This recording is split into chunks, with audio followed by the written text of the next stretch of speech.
Shocking new discoveries about ocean worlds that changes everything. Have you ever wondered about the water that you are drinking? Where did it come from? What is the ultimate origin of water?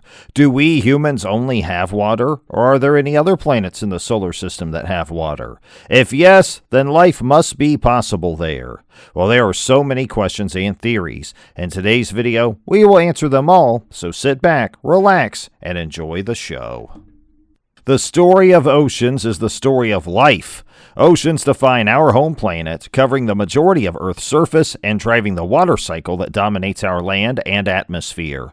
But more profound still, the story of our oceans envelops our home in a far larger context that reaches deep into the universe and places us in a rich family of ocean worlds that span our solar system and beyond. What is the ultimate origin of water? A water molecule is made up of one oxygen and two hydrogen atoms. Hydrogen was created in the Big Bang, and oxygen in the cores of stars more massive than the sun. Enormous amounts of water in gaseous form exist in the vast stellar nurseries of our galaxy. The Hubble Space Telescope peered into the Helix Nebula and found water molecules. Hydrogen and oxygen, formed by different processes, combine to make water molecules in the ejected atmosphere of this dying star. The origins of our oceans are in the stars. Water molecules exist in the Orion Nebula and are still forming today. The nebula is composed mostly of hydrogen gas. Other molecules are comparatively rare. Even so, the nebula is so vast that it creates enough water every day to fill the Earth's oceans 60 times over. Water, along with every other molecule created in these stellar nurseries, becomes raw material for the formation of new planetary systems. Water molecules are abundant in planetary systems, forming around other stars. Water molecules have been found around the 20-million-year-old star, Beta Pictoris, where a huge disk of dust and gas hints at collisions between comets, asteroids, and young planets. Have you ever imagined how did water arrive on Earth? Sounds pretty interesting. Let's find out. Asteroids and comets are water-rich materials left over from the birth of our solar system. These tiny bodies are time capsules with tantalizing hints about what our solar system was like 4.5 billion years ago.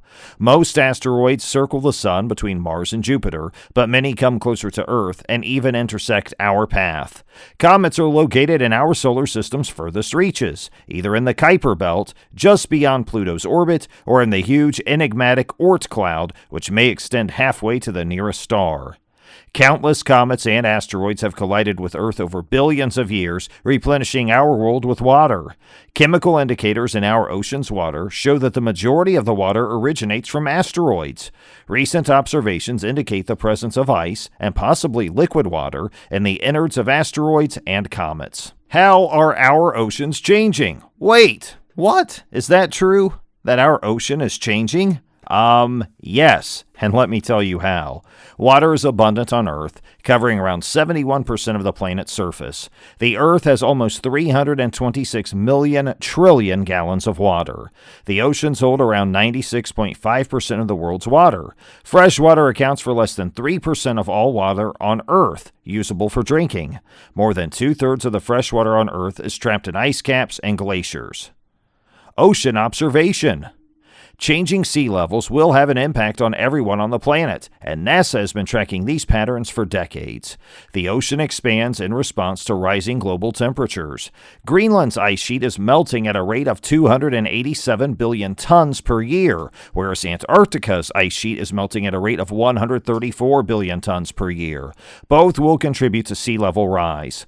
The oceans on Earth are teeming with life, which causes changes in water color that may be seen from space. Phytoplankton, or tiny plants, bloom for hundreds of miles, coloring the waters and providing information about complex marine ecosystems. Currents on the ocean surface encompass our world and are influenced by wind, temperature, salinity, and other factors. Some extend hundreds to thousands of miles in well-defined flows across large ocean basins. Others are restricted to specific areas and form slow-moving circular ponds. This graphic is based on data required by NASA satellites and field observations. Do planets lose their oceans over time? Venus may have been the first ocean world in our solar system billions of years ago. Venus lacks a strong global magnetic field, which helps to safeguard our atmosphere on Earth. A runaway greenhouse effect increased our temperatures sufficiently to boil off the water, which fled into space due to the solar wind. Mars was previously much more Earth-like, with a thick atmosphere, plenty of water, and worldwide oceans, as depicted by this artist. Mars lost its protective global magnetic field billions of years ago, leaving it vulnerable to the effects of our sun, solar wind, and space weather. Mars's atmosphere is still being lost to the sun at a rate of over 400 kilos per hour, according to the MAVEN mission. According to scientists, Mars has lost around 87% of the water it had billions of years ago. The majority of the remaining water on Mars is frozen in the ice caps or locked in the soil, but in the local summer, a small amount of muddy, brackish water can be seen moving down the side of Martian hills. So, which worlds of our solar system have oceans of their own? Our solar system's ocean worlds are not limited to Earth. Water appears in various forms on other worlds, including moons, dwarf planets, and even comets. Ice, water vapor in the atmosphere, and oceans on other worlds provide evidence in the search for life beyond Earth. Scientists believe a deep, salty ocean exists between Europa's frozen crust.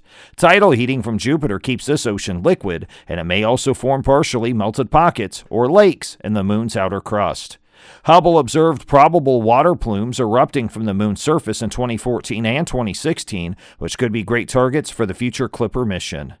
Ganymede is our solar system's largest moon and the only one with its own magnetic field. According to recent research, there is a vast subsurface saltwater ocean. Ganymede could have many layers of ice and water wedged between its crust and core. The cratered surface of Callisto sits on top of an ice sheet that is estimated to be 124 miles or 200 kilometers deep. An ocean at least 6 miles or 10 kilometers deep is thought to exist directly beneath the ice. Scientists believe a regional reservoir 6 miles deep lies behind an ice shell 20 to 25 miles or 30 to 40 kilometers thick at Enceladus's south pole. This subsurface ocean is considered to supply the moon's amazing jets, which spray from deep fractures in the moon's surface known as tiger stripes. Cassini sailed over the plumes in 2015 and discovered hydrogen, one of the 3 main requirements for life. Titan is thought to have a salty subterranean ocean, similar to the Dead Sea on Earth, that begins around 30 miles below its ice crust. Titan's ocean might be thin and sandwiched between layers of ice, or it could be substantial and reach all the way down to the moon's rocky center. According to research, Mimas contains either a subsurface ocean or a football-shaped core. If Mimas harbors a liquid water ocean, it is located 15 to 20 miles or 25 to 30 kilometers beneath the moon's impact-battered surface. Triton's active geysers erupt nitrogen gas, making it one of the known active worlds in the outer solar system. Its frigid, frozen surface is marked by volcanic features and cracks, which are possibly the result of ancient tidal heating. An underground ocean at Triton is thought to be plausible, but not confirmed. Pluto is a remarkably dynamic world with towering mountains of water ice and flowing glaciers of nitrogen and methane ice. Mysterious fault lines hundreds of kilometers long may indicate Pluto has a subsurface ocean. Are there oceans on planets around other stars? Water vapor has been identified on a planet the size of Neptune, making it the smallest exoplanet known to have water. HATP 11b is 120 light-years away in the constellation Cygnus and is on a 5-day orbit around its star. This world lacks seas, but it does have water vapor and beautiful cloudless skies. Kepler 22b is the first confirmed planet in a habitable zone, the region of a star's orbit where liquid water might exist on its surface.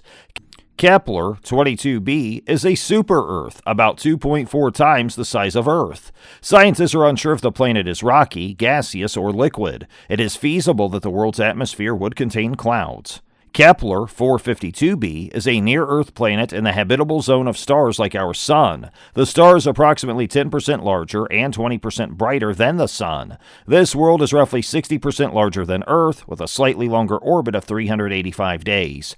Kepler 452b is around 6 billion years old, making it slightly older than our solar system. Kepler 62's 5 planets circle a star that is 2/3 the size of the Sun, but only 1/5 as luminous. The system is 7 billion years old, which makes it older than our sun. Kepler-62f and Kepler-62e are habitable zone planets. Kepler-62f circles every 267 days and is only 40% the size of Earth, making it one of the smallest exoplanets known in another star's habitable zone.